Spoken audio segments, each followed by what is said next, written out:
There is a habit, a practice that has been performed for thousands of years, that modern neuroscience is only now beginning to fully understand.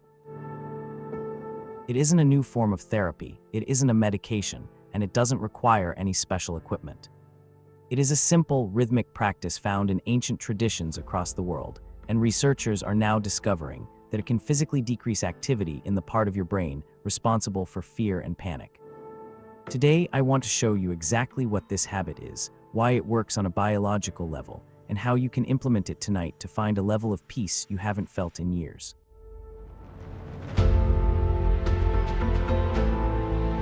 If you've ever felt like your mind is a runaway train, this is for you.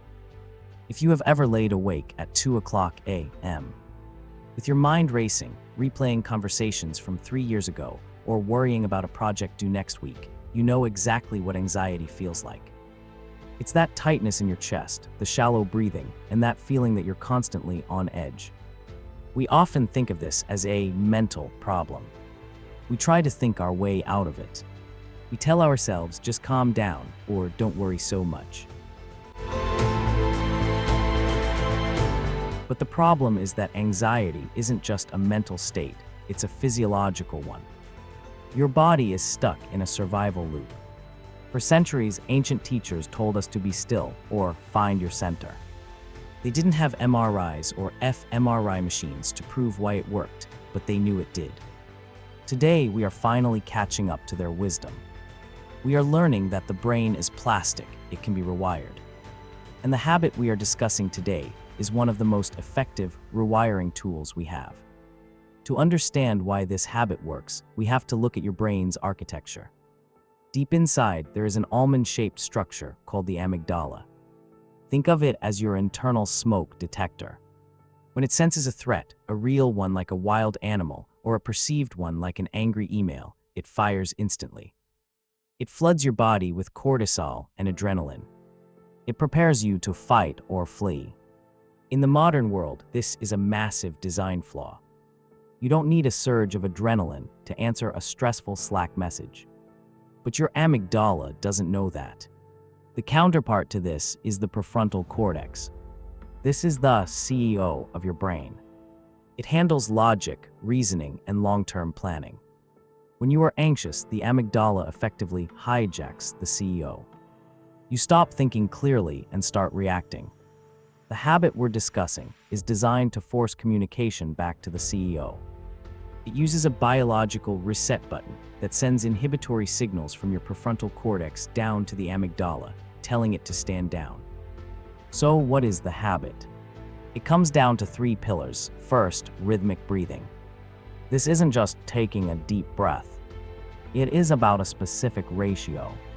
If you exhale longer than you inhale, you manually stimulate the vagus nerve. This is the primary component of your parasympathetic nervous system, your rest and digest mode. Second, cognitive labeling. When we feel bad, we feel a vague sense of dread. By labeling the specific emotion, I am feeling overwhelmed by this project, you move the activity from the amygdala to the prefrontal cortex. You are literally turning a physical feeling into a logical data point. Third, progressive release. This is the physical act of relaxing muscle groups. Anxiety stores itself in your shoulders, your jaw, and your hands. By intentionally relaxing these, you send a feedback loop to your brain. I am safe because my body is relaxed. Most people try this once, it doesn't work, and they give up. But this is not a cure-all pill. It is a muscle. Just like you can't go to the gym once and expect to be fit, you cannot practice this once and expect to never be anxious again. You are building a new neural pathway.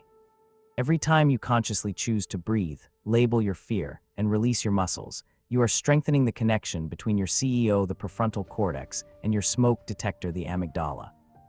After 2 weeks of consistent daily practice, you will notice that your threshold for panic increases. The little things that used to set you off won't have the same bite. You aren't avoiding life, you are equipping yourself to handle it with a steady hand. Peace is not the absence of pressure, it is the presence of a steady internal anchor. If you're ready to start building that anchor, try this tonight. Just 5 minutes before you go to sleep. If this resonated with you, subscribe to the channel, We're exploring the intersection of modern science and ancient wisdom every single week. And tell me in the comments, what is the biggest stressor in your life right now? I read every one of them. See you in the next video.